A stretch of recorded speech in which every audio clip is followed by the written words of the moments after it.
Hello friends, नमस्कार दोस्तों। जो हमारा केमिस्ट्री का सब्जेक्ट है, इसमें जो है कि आपको केमिस्ट्री सीखने के लिए सबसे पहले आपको जानना पड़ेगा तत्वों के नाम के बारे में।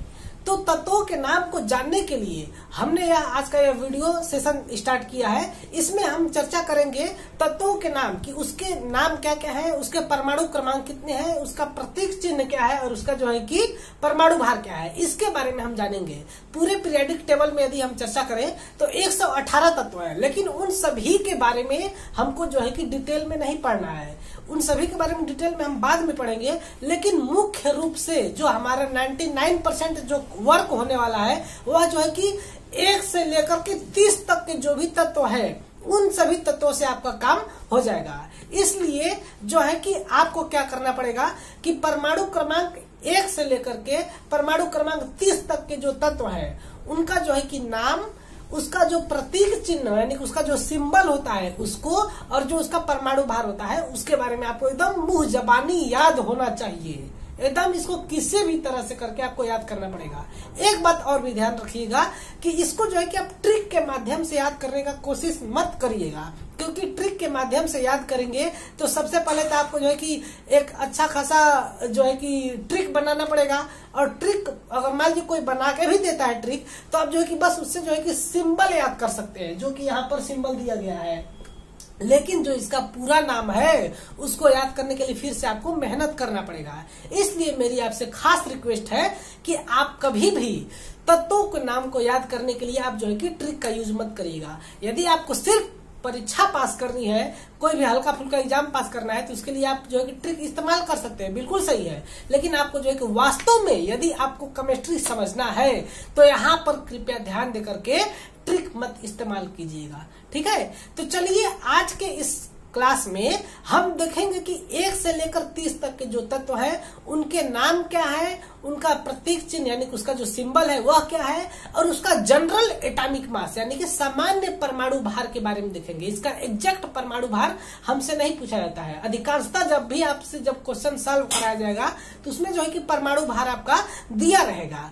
इसलिए जो है कि इसका जनरल परमाणु भार हम लेकर के चलेंगे, ताकि हमको नंबर ऑफ न्यूट्रॉन्स कि किसी भी तत्व में कितने न्यूट्रॉन्स है उसको निकालने में आसानी हो। उसके लिए हम इसको में क्या करेंगे, इसका सामान्य परमाणु भार हम लेकर के चलेंगे। तो चलिए देखते हैं। यहाँ पर सबसे पहला दिया गया तत्व है जिसका परमाणु क्रमांक क्या होता है, 1 होता है। इसका जो है कि नाम होता है हाइड्रोजन। हिंदी और इंग्लिश दोनों में हमने लिख दिया है, आप देख सकते हैं। इसका जो है कि सबसे मुख्य होता है सिंबल पहचानना। हाइड्रोजन का सिंबल होता है H, ठीक है। और इसका जो एटॉमिक मास होता है वह होता है 1।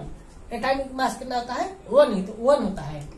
और इसका जो है कि यूनिट क्या होता है, इसका यूनिट होता है AMU, सभी का होता है एटॉमिक मास यूनिट होता है। यह जो है कि परमाणु भार क्या है, यह एग्जैक्ट परमाणु भार न होकर के यह जनरल एटॉमिक मास है, सामान्य परमाणु भार है, ठीक है। दूसरा आपका तत्व होता है, दूसरा तत्व है आपका हीलियम, जिसका परमाणु क्रमांक क्या है 2 है। यह परमाणु क्रमांक क्या बताता है, यह परमाणु क्रमांक आपका बताता है कि उस तत्व में नंबर ऑफ इलेक्ट्रॉन्स कितने हैं और नंबर ऑफ प्रोटॉन्स कितने हैं। यह चीज क्या बताता है, परमाणु क्रमांक बताता है। यानी कि किसी भी तत्व का मान लीजिए परमाणु क्रमांक 10 है तो उसके अंदर जो है कि 10 इलेक्ट्रॉन होंगे और 10 प्रोटॉन होंगे। इस चीज को जो है कि आप जो है गांठ बांध करके हमेशा ध्यान में रखेंगे, ठीक है। यानी कि यह जो परमाणु क्रमांक है यह बताता है आपका नंबर ऑफ इलेक्ट्रॉन्स और नंबर ऑफ प्रोटॉन्स, ठीक है। यह चीज आपको बताता है, ठीक है। इस चीज को आप लोग ध्यान में रखेंगे। अब देखिए एक चीज और यहाँ पर हम आपको बताना चाहेंगे कि हम यह एटॉमिक मास जो है कि जी जनरल एटॉमिक मास है, इसका निकालने का रूल क्या होता है। एक जो है कि फार्मूला होता है, उस फार्मूले से आप इसका जो है कि एटॉमिक मास याद कर लेंगे। देखिए यदि किसी भी तत्व का एटॉमिक नंबर 1, एटॉमिक नंबर जो है कि 8 में है यानी कि विषम संख्या में है, तब उसका जो है कि एटॉमिक मास हो जाएगा 2 × में n+1, ठीक है। और यदि किसी तत्व का एटॉमिक नंबर जो है कि इवन है, उसके लिए एटॉमिक मास का फार्मूला हो जाएगा 2 × में n, ठीक है। इस बात को आप सभी लोग ध्यान में रखिएगा। अब देखिए, अब यहाँ पर रखिए इस हाइड्रोजन के लिए अगर आप लेते हैं कुछ तत्वों को छोड़कर, ये चीज है कि कुछ तत्वों को छोड़कर ये लेंगे, तो इस हाइड्रोजन के लिए अगर हम n का वैल्यू 1 रखते हैं तो ये हो जाता है आपका टोटल वैल्यू 3 आ जाता है। लेकिन यह जो है कि इसके लिए सत्य नहीं है, हाइड्रोजन को छोड़ करके सभी तत्वों के लिए अप्लाई हो जाएगा। अब ये देखिए यह फार्मूला जो है हीलियम के लिए रखिए, क्योंकि हीलियम का एटॉमिक नंबर 2 होता है, तब यहाँ पर हो जाएगा 2 × 2 = 4, जो कि यहाँ पर दिया गया है। इसी प्रकार से लिथियम के लिए ये वाला फार्मूला रखेंगे, क्योंकि इसका एटॉमिक नंबर 2 दिया गया है, तब इसका हो जाएगा 2 × n+1, यानी कि 2 × 3 = 6 + 1 = 7 होगा। ठीक है, इसी आधार से आप जो है कि सभी तत्वों का परमाणु भार यानी एटॉमिक मास निकाल सकते हैं। ठीक है, अब अगला तत्व है, देखिए यह तत्व है क्या चीज, लिथियम। लिथियम तत्व है, लिथियम का जो है कि एटॉमिक मास होता है 7। एक चीज और यहाँ पर ध्यान में रखती चलिएगा, पूरे ब्रह्मांड में सबसे अधिक यदि कोई गैस उपस्थित है तो वह आपका हाइड्रोजन गैस ही है। क्यों? क्योंकि आप सभी लोग जानते होंगे कि हमारे मतलब जो पूरा ब्रह्मांड है उसके अंदर क्या होता है, हाइड्रोजन गैसों की भरमार है, भंडार है। हमारे पृथ्वी पर जो है कि हाइड्रोजन गैस कम है, क्योंकि हमारे जो वायुमंडल है इसमें जो है नाइट्रोजन गैस की अधिकता है। लेकिन पूरे ब्रह्मांड की हम चर्चा कर रहे हैं तो वहां पर जो है कि हाइड्रोजन गैस की मात्रा जो है कि अधिक है। अब दूसरा तत्व है हीलियम, जो कि क्या है, सबसे हल्का तत्व है। इसको जो है कि वायुयानों यानी कि जहाजों के टायर में भरा जाता है, इसलिए, और ये जो है कि गैस के गुब्बारों में भी भरा जाता है। देखिए बहुत सारे गैस के गुब्बारा जो बेचने वाले होते हैं वह जो है कि हीलियम की जगह हाइड्रोजन का प्रयोग करते हैं। मतलब कि हीलियम वास्तव में प्रयोग करना चाहिए, लेकिन वह अवैध रूप से हाइड्रोजन का प्रयोग करते हैं, हाइड्रोजन गैस भरते हैं, जिसके चलते कई बार विस्फोट हो जाता है और जो है कि उसका जो सिलेंडर है वो फट जाता है। इसी प्रकार की एक घटना हमारे गाजीपुर जिले में हो चुकी है। एक गैस के गुब्बारे वाले ने जो है कि, क्योंकि हीलियम गैस आता है बहुत महंगा, उसका गुब्बारा जल्दी कोई खरीद नहीं पाएगा, क्योंकि बहुत महंगी रेयर गैस है, नोबल गैस है, इसलिए जो है कि महंगा होता है। इसलिए जो है कि लोग हाइड्रोजन गैस का बना हुआ गुब्बारा जो है कि उपयोग करते हैं। और हाइड्रोजन क्या है, हाइड्रोजन एक विस्फोटक पदार्थ है। ठीक है, अब देखिए एटॉमिक नंबर 3 होता है लिथियम। लिथियम आयन का बैटरी आजकल हर एक जगह, हर एक जो चार्जेबल डिवाइस है उसमें जो है कि आपको मिलेगा, तो उसमें जो है कि यही वाला मेटल का प्रयोग किया जाता है। ठीक है, इन सब चीजों के बारे में बहुत ही विस्तृत रूप से चर्चा करेंगे। बस धीरे धीरे आप इस तरह से बने रहिएगा हमारे चैनल के साथ, हम आपको धीरे धीरे सब चीजें बताते चलेंगे। अब अगला चौथा तत्व है, एटॉमिक नंबर 4 होता है बेरिलियम का। यहाँ पर संभवतः BERE होगा, आप लोग एक बार स्पेलिंग चेक कर लीजिएगा। ठीक है, यहाँ पर यह चौथा एटॉमिक नंबर 4 होता है बेरिलियम का, और इसका सिंबल होता है BE, और इसका एटॉमिक मास हो जाएगा तब 4 × 2। n का वैल्यू 4 रखेंगे, यहाँ पर 2 है तो 4 × 2 = 8 हो जाएगा। ठीक है, इसी प्रकार से एटॉमिक नंबर 5 होता है बोरान का। बोरान का यहाँ पर सिंबल होता है B। देखिए बेरिलियम का BE और बोरान का जो है कि B है, इतना अंतर होता है, आप इसको ध्यान में रखिएगा। और इसका एटॉमिक मास हो जाएगा 5 है यहाँ पर, तो 5 × 2 + 1 यानी कि 11 हो जाएगा। इसी प्रकार से एटॉमिक नंबर 6 होता है कार्बन का। कार्बन का तो बात ही अलग है भाई। कार्बन से क्या है, पूरे जो लिविंग बींग्स है, पूरे जितने भी जीव जंतु पेड़ पौधे हैं, उसमें सबसे ज्यादा मात्रा क्या चीज की है, कार्बन की है। ठीक है, हमारा पूरा शरीर किस चीज से बना हुआ है, कार्बनिक यौगिक है हमारा शरीर, पूरा ऑर्गेनिक कंपाउंड है। इसके बारे में बहुत ही विस्तार से चर्चा करेंगे। ठीक है, क्योंकि जितने भी विटामिन है, प्रोटीन्स है जो हमारे शरीर में आता है, कार्बोहाइड्रेट्स है, फैट्स है, फिर सुगर्स है, ये हर एक चीज क्या है, कार्बन के ही डेरिवेटिव्स है। ठीक है, इसलिए जो है कि कार्बन बहुत ही ज्यादा महत्वपूर्ण है। देखिए एटॉमिक नंबर 6 होता है कार्बन का, इसका जो है कि सिंबल होता है C, इसका एटॉमिक मास होता है 6 × 2 = 12। अब अगला देखिए है नाइट्रोजन। नाइट्रोजन गैस पूरे हमारे वायुमंडल में, पृथ्वी के वायुमंडल में 78% मौजूद है, यानी कि इसका मतलब आप समझ सकते हैं कि ये जो है कि नाइट्रोजन का क्या है, हमारे पृथ्वी पर इसका जो है कि मतलब कि हमारे वायुमंडल में इसका भरमार है। अब एक चीज आपसे हमारा एक प्रश्न है कि हमारे वायुमंडल में जो है कि 78% नाइट्रोजन है और 21% ऑक्सीजन है। ठीक है, अब हम यदि सांस लेते हैं तो हम वायुमंडल से ही सांस लेते हैं और बाकी 1% में अदर गैस है, तो उसको मान लीजिए अभी फिलहाल में इग्नोर करते हैं। तो यदि हम जब सांस लेते हैं तो क्या करते हैं, हम सांस लेंगे तो हमारी नाक में तो ऐसी कोई मशीन नहीं लगी है कि नाइट्रोजन तुम मत आना बस ऑक्सीजन आएगा, ऐसा तो कोई मशीन लगा नहीं है। लेकिन फिर भी हम क्यों यह कहते हैं कि हम ऑक्सीजन सांस लेते हैं। सांस में हम यदि सांस लेते हैं तो हमारे नाक के माध्यम से फेफड़े में तो दोनों गैस जाती होगी, नाइट्रोजन भी, ऑक्सीजन भी, धूल कण भी, हर एक चीज जाता होगा, लेकिन हम ऑक्सीजन ही क्यों एब्जॉर्ब करते हैं, यह चीज एक बहुत ही बड़ी प्रश्न है। तो यहाँ पर हम आपको बता दें कि हमारी जो हीमोग्लोबिन है, हीमोग्लोबिन क्या है, एक बहुत ही जटिल कंपाउंड है। यह जो है कि एक कोऑर्डिनेशन कंपाउंड है। यह क्या करता है, सिर्फ और सिर्फ ऑक्सीजन के साथ ही जुड़ता है, नाइट्रोजन के साथ यह नहीं जुड़ता है। इसलिए जो है क्या होता है, ऑक्सीजन हमारे शरीर में चला जाता है और नाइट्रोजन जो है कि नहीं जुड़ता है। नाइट्रोजन के प्रति इसका रिएक्शन जो है कि निगेटिव होता है, यानी कि रिएक्शन देता ही नहीं है, लेकिन ऑक्सीजन के साथ जो है कि यह बहुत ही जबरदस्त तरीके का रिएक्शन देता है। इसलिए जो है कि क्या होता है, इसलिए जो है कि ऑक्सीजन ही हमारे शरीर के द्वारा एब्जॉर्ब, हमारे हीमोग्लोबिन के द्वारा एब्जॉर्ब किया जाता है।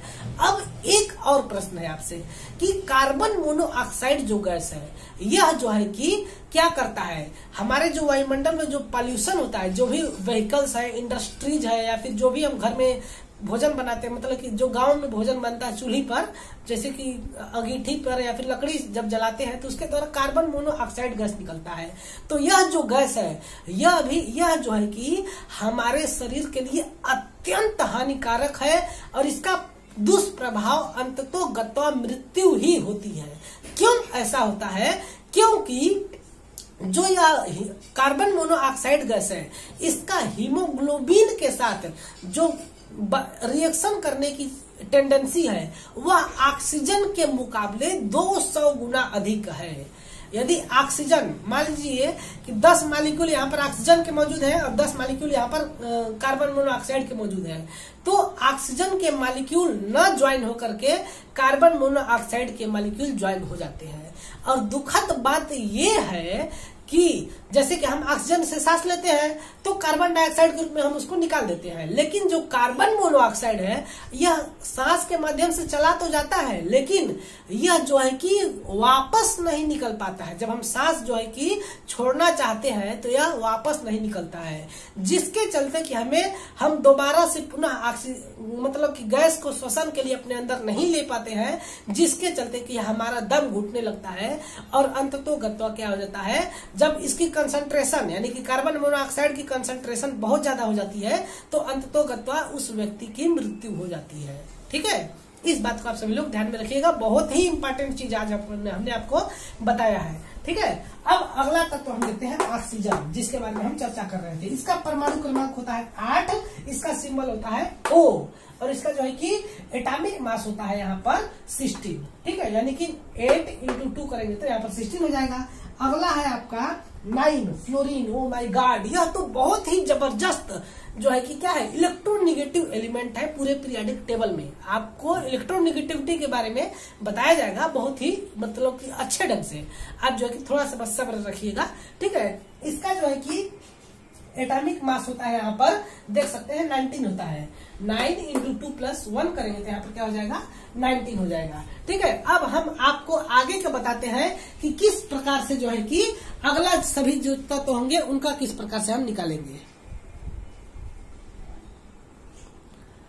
अगला यहाँ पर तत्व दिया गया है जिसका एटॉमिक नंबर है यहाँ पर 10। ठीक है, एटॉमिक नंबर 10 किसका होता है, नियान गैस का। नियान गैस क्या है, एक नोबल गैस है, इसको भी आप लोग याद रखिएगा। इसका सिंबल होता है Ne और इसका जो जनरल एटॉमिक मास है यानी कि इसका जो सामान्य परमाणु भार वो होता है 20।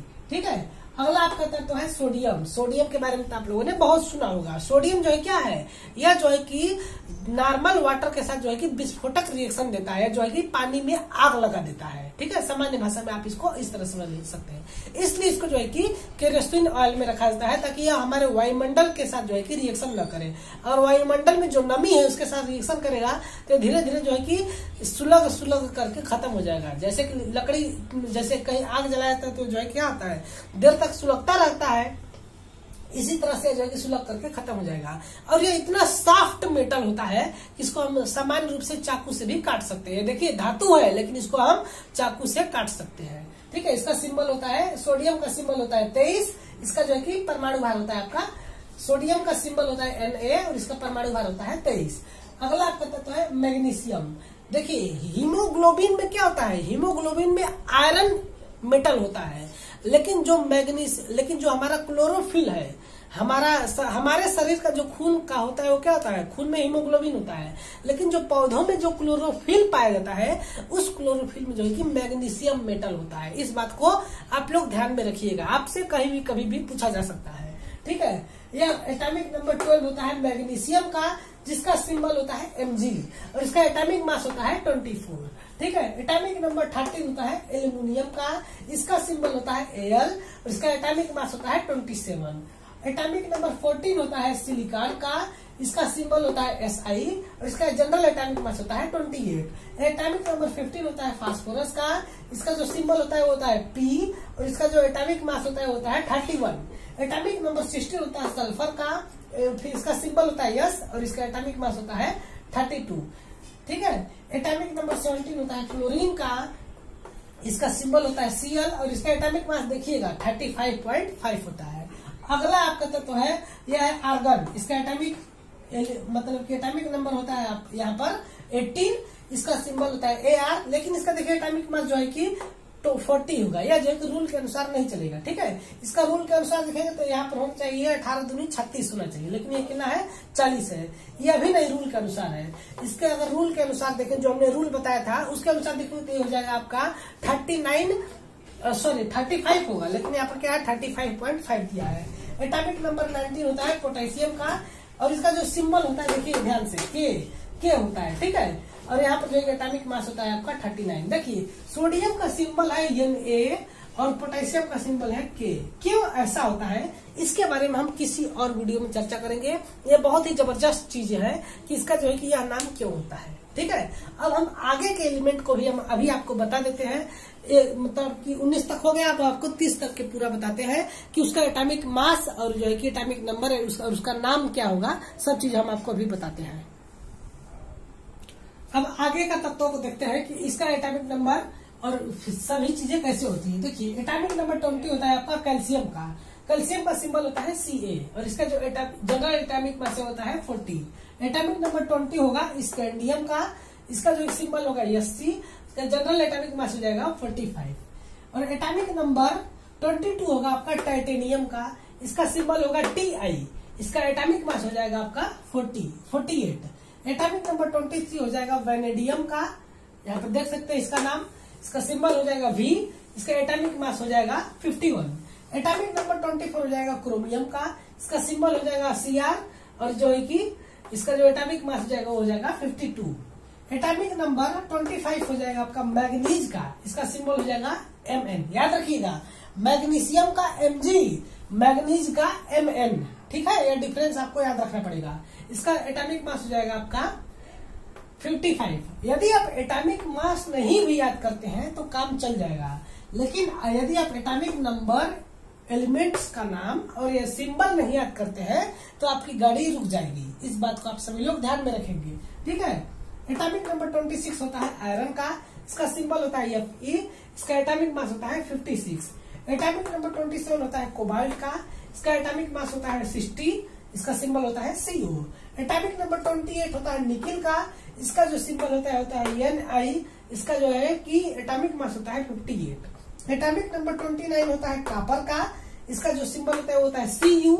देखिए कापर का नाम है COPPER और यहाँ पर देखिए सिंबल है Cu, ठीक है। इसके बारे में हम आपको आगे चर्चा करके बताएंगे कि क्यों ऐसा हुआ, ठीक है। और इसका जो एटॉमिक मास होता है वो होता है 63।